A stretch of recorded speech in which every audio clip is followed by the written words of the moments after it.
사도 바울의 신앙의 삶을 보면 항상 지치지 않는 열정과 영성으로 살았던 것을 보게 됩니다. 그 이유는 그의 신앙관이 정확했기 때문에 그랬습니다. 예수를 믿는 의미를, 이유를 정확하게 알고 믿었기 때문에 많은 어려움과 환난 가운데서도 지치지 않는 열정으로 사역했어요. 사도 바울은 늘 말씀으로 충만했고요, 성령으로 충만했고, 늘 기도로 깨어 있어서 또 주님의 지상 명령을 수행함에 있어서 일체 타협도 없이 열정적으로 복음을 전했습니다. 근데 그의 사역이 힘들지 않았느냐? 많은 어려움과 고난이 있었지만은, 그러나 단 한 가지, 주님이 함께 하신다면은 모든 일이 합력해서 선을 이룬다는 확실한 믿음이 있었어요. 여러분 믿으시면 아멘. 그래서 오늘 본문에도 하나님을 사랑하는 자, 곧 그의 뜻대로 부르심을 입은 자들에게는 모든 것이 합력하여 선을 이룬다라고 우리에게 말씀하고 있어요. 이러한 축복의 역사가 저와 여러분에게도 넘쳐나기를 주님의 이름으로 축원합니다. 자, 그러기 위해서는 영적으로 겸비할 영성이 무엇일까요? 첫째로 미래의 꿈과 비전을 가지고 소망을 품고 살아야 한다고 성경은 가르칩니다. 오늘 보면 로마서 8장 24절 25절에 다 같이 시작.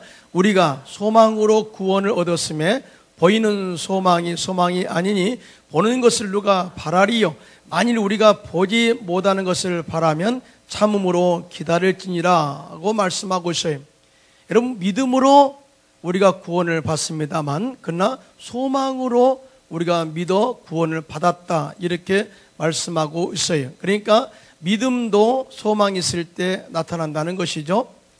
여러분 미래의 꿈과 비전이 있는 사람, 소망이 있는 사람은 항상 하나님의 기대가 있습니다.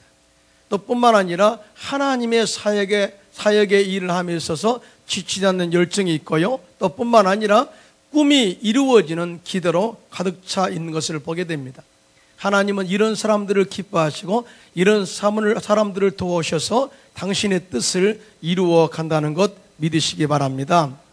이스라엘 백성들이 가데스 바네아에서 각 지파에 한 명씩 대표로 선출해서 12명의 정탐꾼을 가나안 땅에 보내면서 앞으로 40일 동안 가나안 땅을 두루다니며 정탐한 이후에 그 땅에 대해서 정확한 보고를 요구했어요. 40일 동안 정탐하고 돌아온 12명의 정탐 가운데 여호수아와 갈렙을 제외한 10명의 정탐꾼들이 부정적인 보고를 드립니다. 그곳에 가보니까 우리가 메고 온 것처럼 포도송이가 이렇게 큽니다. 과연 하나님께서 말씀하신 대로 적과 꿀이 흐르는 땅이었습니다. 그런데 그곳에서는 안악자손인 네피림 후손이 있어서 절대로 그 땅을 차지할 수 없습니다 하고 부정적인 보고를 드렸습니다. 여러분 10명의 정탐꾼들이 부정적인 보고를 드린 이유가 뭐냐? 하나님의 비전이 그들의 마음 가운데 상실했기 때문에, 하나님의 소망이 없기 때문에, 하나님의 희망이 없기 때문에 현실을 바라보고 안악자손을 바라보고 네피림 후손을 바라보고 겁에 질려 스스로 실망하고 낙담하고 스스로 포기를 선언한 것을 보게 됩니다. 더 나아가 자신들을 메뚜기와 같이 그렇게 표현하면서 그들의 정체를 더 평가절하했던 것을 보게 됩니다. 하나님은 이런 자들을 싫어하세요. 그래서 그들을 불러내어 그들 가운데서 다 제거하시고 여호수아와 갈렙을 통해서 적과 꿀은 가나안 땅을 차지하게 한 것을 보게 됩니다. 여호수아와 갈렙은 항상 하나님의 소망과 비전으로 가득 찬 사람이, 그리고 하나님의 말씀이 함께 한다면, 결국 우리가 말씀에 순종해 나간다면 그 약속은 반드시 이루어진다는 긍정적인 신앙이었어요. 민수기 14장 8절로 9절에 다 같이 시작. 야훼께서 우리를 기뻐하시면 우리를 그 땅으로 인도하여 들이시고 그 땅을 우리에게 주시리라. 이는 과연 적과 꿀이 흐르는 땅이니라. 다만 야훼를 거역하지는 말라. 또 그 땅 백성을 두려워하지 말라. 그들은 우리의 먹이라. 그들의 보호자는 그들에게서 떠났고 야훼는 우리와 함께 하시니라. 그들을 두려워하지 말라. 할렐루야. 여호수아와 갈렙이 재차 반복해서 쓰는 문장이 있습니다. 절대 너희는 그들을 두려워하지 말라. 뭐예요? 환경을 보지 말라는 거예요. 그들의 안악자손의 덩치가 큰 것을 보지 말라는 거예요. 하나님은 위대하시고 하나님은 우리와 함께 하시기 때문에 그 땅 거민을 몰아내시고 반드시 우리가 그 땅을 차지하게 될 것임을 믿음으로 선포한 것을 보게 됩니다. 왜 그래요? 하나님의 소망이 그들 가운데 있기 때문에, 하나님의 비전이, 하나님 약속의 말씀이 그들 가운데 가득 차 있기 때문에 그 속에 있는 것이 밖으로 튀쳐나온 것을 보게 됩니다. 그러므로 우리 사랑하는 성도 여러분들, 어떻든 간에 환경적 어려움이 다가올 때마다, 사업이 어려움이 다가올 때마다 환경을 바라보면 모든 것이 부정적으로 보이겠지만, 그러나 하나님의 약속의 말씀을 마음의 비전으로 품고 끝까지 소망을 품고 믿음으로 도전해서 승리를 이루는 저와 여러분 되시기를 주님의 이름으로 축원합니다. 우리의 소망의 승리의 모델은 예수님이세요. 예수님께서는 십자가에서 죽어 돌아가셨는데 그 이유는 딱 두 가지입니다. 하나는 마귀의 일을 멸하시기 위해서 오셨다. 그래서 주님께서 십자가에서 마귀의 정사와 권세를 벗겨버리시고 무력화해서 조롱꾼으로 삼으시고 결국은 마귀를 이빨 빠진 호랑이로 만들어버렸습니다. 마귀는 우리에게 억압하고 유혹하고 우리를 겁을 준다 할지라도 이미 그는 능력이 없는 마귀. 여러분 믿으시면 아멘. 더 나아가 예수님께서는 우리를 위해서, 우리의 죄와 허물을 위해서, 또한 우리를 저주에서 속량하기 위해서 십자가에서 죽으셨어요. 자, 그런데 이런 모든 것이 주님의 비전이었어요. 인류 조상 아담과 하와가 하나님의 말씀을 거역하고 죄를 짓자마자 하나님께서는 여자의 후손에서 뱀의 머리를 밟을 자를 보내시겠다고 말씀하시는데 이것은 하나님의 비전이었어요. 하나님께서는 이 비전이 절대 식지 않게 하여 주셨고 또 때가 참에 예수님이 땅에 보내셔서 십자가에서 우리를 구원하기 위해서, 우리를 저주에서 성량하기 위해서 십자가를 지셨단 말이죠. 그런데 십자가의 고난이 쉬운 것은 아니었다는 거예요. 그런데 예수님께서는 이 십자가의 고난이 쉬운 것이 아님에도 불구하고 장차 있을 기쁨을 위하여 십자가의 고난을 길이 참으셨다라고 성경은 증언합니다. 여러분 믿으시면 아멘. 히브리서 12장 2절에 시작. 믿음의 주여 또 온전하게 하시는 이인 예수를 바라보자. 그는 그 앞에 있는 기쁨을 위하여 십자가를 참으사 부끄러움을 개의치 아니하시더니 하나님 보좌 우편에 앉으셨느니라. 결국 예수님은 영적으로 마귀를 멸하셨고 우리 인간들을 죄에서 저주에서 구원하셨고 결국은 믿는 모든 사람들을 통해서 하나님의 나라를 세우기 위해서 모든 일을 이루셨다 그 말이죠. 여러분 믿으시면 아멘. 근데 고난을 이기신 그 역사가 뭐냐? 그 마음속에 본 꿈이었어요. 비전이었어요. 희망이었어요. 소망이었어요. 이러한 소망과 그러한 이 희망이 또 꿈과 비전이 여러분에게도 넘쳐나기를 주님의 이름으로 축원합니다. 둘째로 성령의 도우심을 날마다 경험해야 합력해서 선을 이루시는 은혜를 체험할 수 있어요. 오늘 보면 로마서 8장 26절로 27절입니다. 시작. 이와 같이 성령도 우리의 연약함을 도우시나니 우리는 마땅히 기도할 바를 알지 못하나 오직 성령이 말할 수 없는 탄식으로 우리를 위하여 친히 간구하시느니라. 마음을 살피시는 이가 성령의 생각을 하시나니 이는 성령이 하나님의 뜻대로 성도를 위하여 간구하심이니라. 여러분 믿으시면 아멘. 우리 신앙생활 가운데 구원받고 난 이후에 가장 중요한 것은 성령 충만, 재충만이에요. 물론 성령의 능력으로 예수를 주라 시인하게 하신 은혜를 체험했죠. 그러나 그 이후에 우리가 강력한 능력으로 귀신을 쫓아내고 마귀를 대적하고 또 기도할 때마다 병자가 치료 안 받고 복음을 전할 때마다 수많은 영혼들이 주께로 돌아오는 강한 능력의 영적인 은혜를 체험하기 위해서는 성령 충만함이 우리 가운데 있어야 될 줄로 믿습니다. 예수님의 제자들 3년 반 동안 예수님 따라다니면서 직접 예수님께 복음 전파를 전수받은 사람들인데요. 예수님께서 십자가에 달려 돌아가시자 다 배신하고 떠났죠. 그런데 예수님께서 십자가의 승리 이후에 다시 부활하셔서 40일 동안 제자들에게 강조한 것이 뭔지 아십니까? 숨을 내쉬면서 성령을 받으라. 성령을 받으라. 사도행전 1장 4절 5절에 다 같이 시작. 사도와 함께 모이사 그들에게 분부하여 이르시되 예루살렘을 떠나지 말고 내게서 들은 바 아버지께서 약속하신 것을 기다리라. 요한은 물로 침례를 베풀었으나 너희는 몇 날이 못되어 성령으로 침례를 받으리라 하셨느니라. 그러면서 8절에 성령 받을 이유를 말합니다. 오직 성령이 너에게 임하시면 너희가 권능을 받고 두나미스 다이너마이트를 받고 능력을 받아서 예루살렘과 온 유대와 사마리아와 땅끝까지로 내 증인이 되라 말씀하십니다. 증인은 뭐냐? 순교자입니다. 순교해라. 이렇게 강력하게 성령의 능력을 받고 복음 전하라. 이렇게 말씀하신 거거든요. 예수님께서는 이미 제 아들에게 성령의 능력이 없으면 아무것도 할 수 없다는 사실을 아셨어요. 그래서 성령 받으라, 성령의 충만함 받으라 계속해서 강조하고 있는 것을 보게 됩니다. R.A. 토레이 목사님은 1880년도에 미국과 영국의 부흥을 이끌었던 성령 충만한 영적 지도자였습니다. 이분이 쓴 책이 있는데 너희가 믿을 때 성령을 받았느냐, 이 책을 쓰셨어요. 이 책 속에 그의 고백이 있습니다. 나는 아침에 일어나면 성령 충만함을 위해서 기도합니다. 왜냐하면 성령 충만하지 않을 때 오늘 하루의 삶에서도 나는 너무나 쉽게 흔들릴 수 있는 사람이기 때문입니다 라고 고백했어요. 여러분, 이분은 평신도가 아닙니다. 19세기 때에 영국과 미국에 영적 영향을 미쳤던 목사님이십니다. 그럼에도 불구하고 성령의 충만함 받지 않으면 항상 실수할 수 있는 위험성이 있기 때문에 성령 충만함을 위해서 기도했다는 거예요. 또 뿐만 아니라 그분은 이렇게 고백했습니다. 하나님, 내가 성령 충만하다고 느끼지 못할 때 함부로 말하지 않도록 도와주십시오. 왜냐하면 성령 충만하지 않을 때 말하면 실언이 되기 쉽기 때문입니다.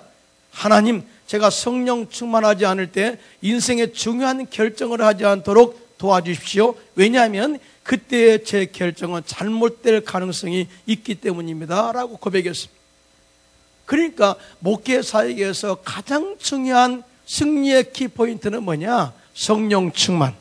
신앙생활의 승리의 키포인트가 뭐냐? 성령 충만. 즉 주님의 도우심으로만이 우리가 모든 삶 속에서 형통함이 있게 되고 합력해서 선을 이루시는 은혜를 체험할 수 있다는 것을 우리에게 말씀하고 있어요. 성경에 보면 예수님께서 그런 말씀을 하십니다. 내가 아버지께 가는 것이 유익이다.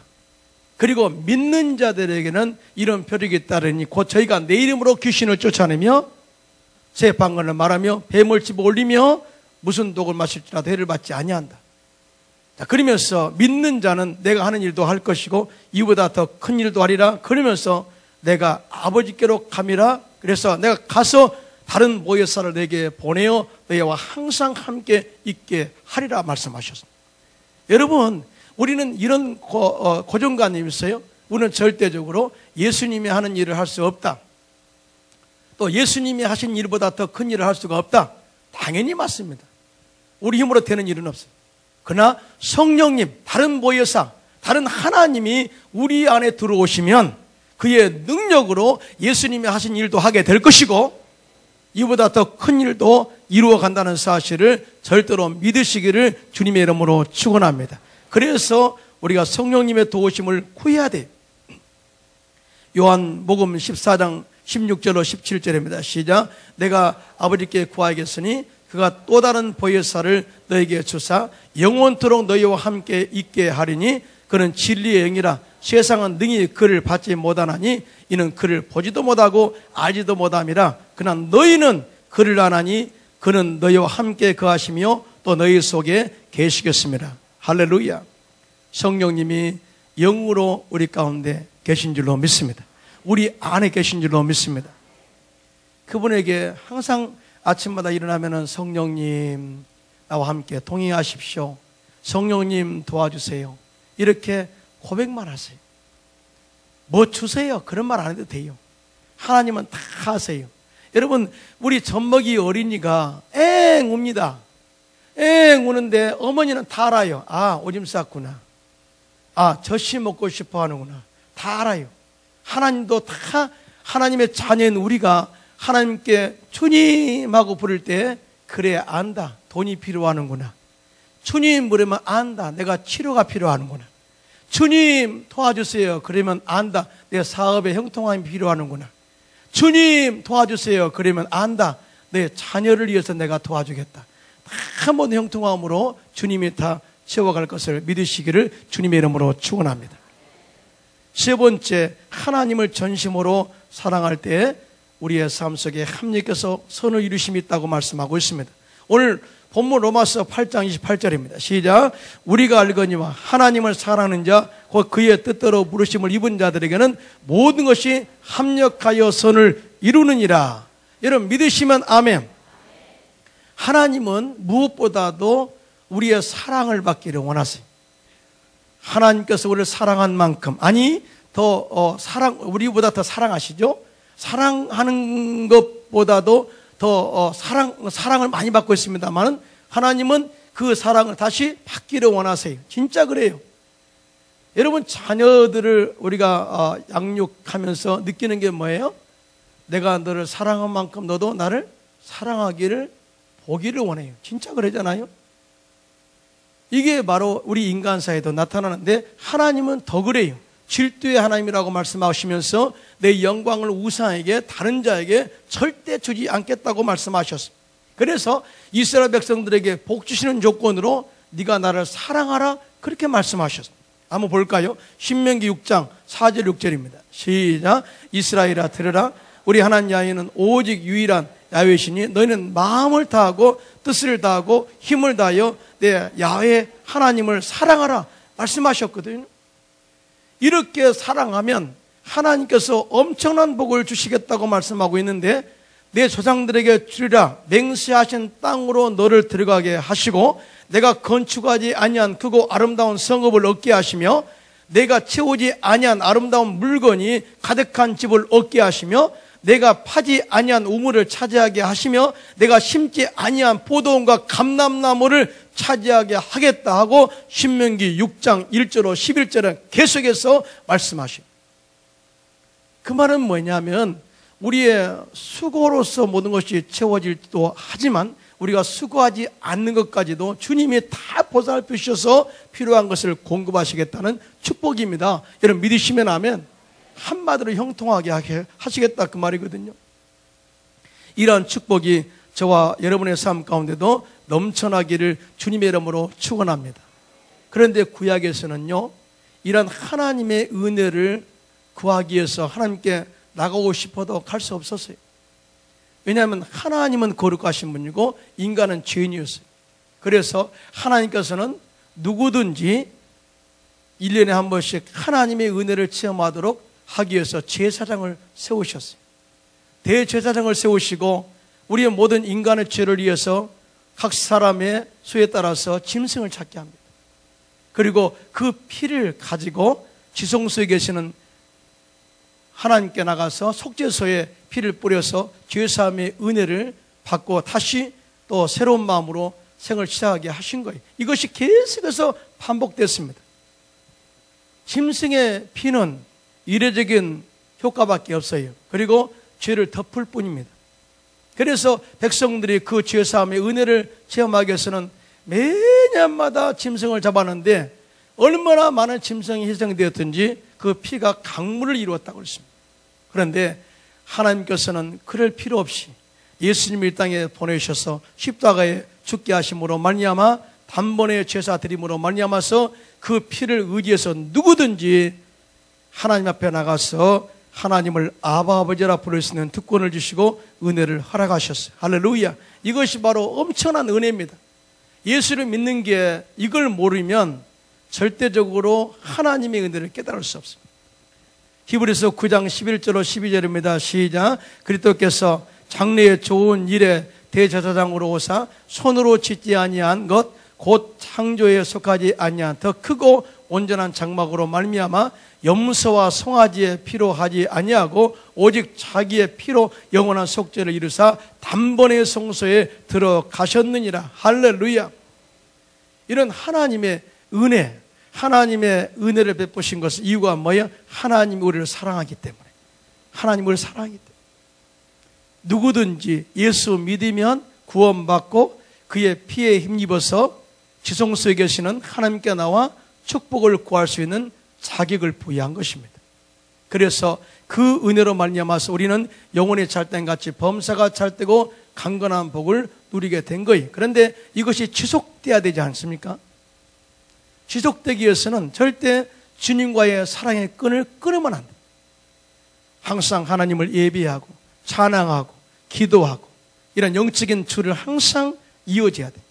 그럴 때 하나님께서 예비하신 은혜를 우리 가운데 허락할 줄로 믿습니다. 잠언서 8장 17절에 시작. 나를 사랑하는 자들이 나의 사랑을 입으며 나를 간절히 찾는 자가 나를 만날 것이니라고 말씀하셨습니다. 여러분, 다윗을 보면 인간적으로 용서받지 못할 죄를 두 가지 지었습니다. 첫째는 우리아의 아내 바스바를 자기 아내로 취하는 간음죄를 지어요. 이걸 들통나는 것이 두려워서 결국 우리아, 바스바의 남편을 우리아를 전쟁의 최일선에 보내서 죽이는 살인죄를 저지릅니다.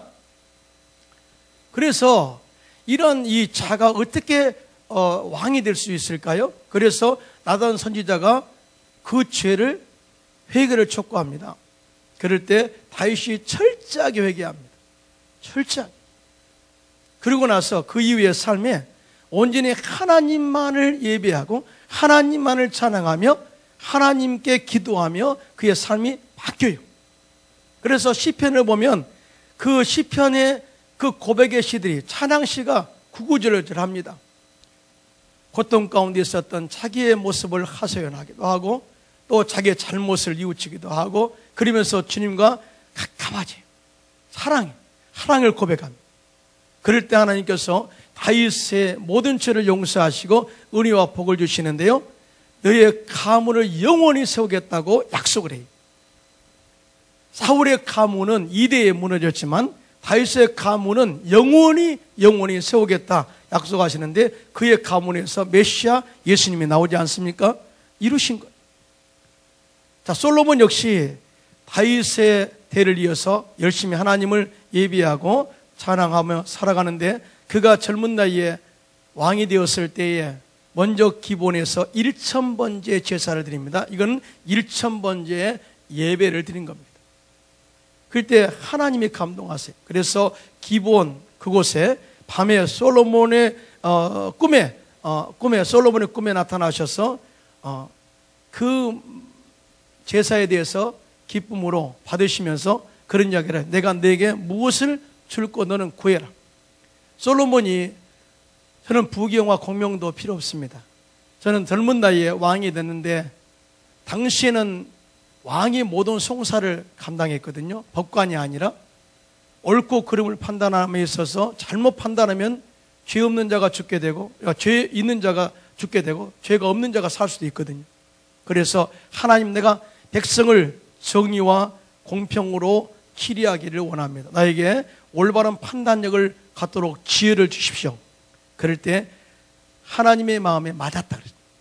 그래서 열왕기상 3장 12절로 13절에 시작. 내가 내 말대로 하여 내게 지혜롭고 총명한 마음을 주노니 내 앞에도 너와 같은 자가 없거니와 내 뒤에도 너와 같은 자가 일어남이 없으리라. 내가 구하지 아니한 부귀와 영광도 내게 주노니 내 평생의 왕들 중에 너와 같은 자가 없을 것이라. 할렐루야.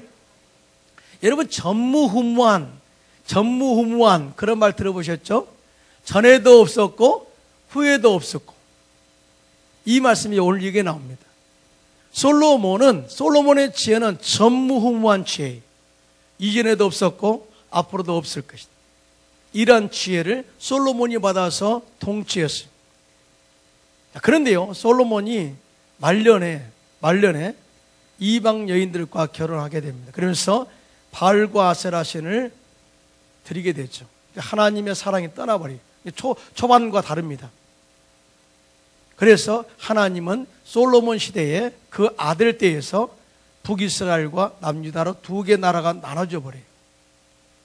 그런데 그의 가문은 그대로 주님이 축복하세요. 축복하세요. 누구 때문에? 다윗 때문에. 다윗 때문에. 이런 축복이 여러분의 가문에도 있기를 주님의 이름으로 축원합니다. 요즘 메르스 여파로 많은 사업이 어렵고 힘들어요. 내가 압니다. 또 많은 또 사람들이 피곤합니다. 또 날씨도 덥고요. 이럴 때일수록 우리는 더욱더 하나님의 소망과 꿈을 가지고 또 인내를 가지고 주님께 기도하시기를 바랍니다. 또 우리가 지쳐서 아무것도 할 수 없을 때 주님 너무 힘들어요. 하나님 도와주세요. 성령님 보내주세요. 하고 기도하면 성령님 보내주셔서 우리를 도와줄 줄로 믿습니다. 뿐만 아니라 절대 내가 하나님을 사랑하는 그 끈을 절대 끊지 마세요. 예배하고 기도하고 항상 성령으로 충만해서 하나님을 사랑을 끊지 않는다면 하나님이 여러분의 가문과 가정을 복되게 하셔서 여러분을 통해서 축복의 통로가 되게 할 줄로 믿습니다.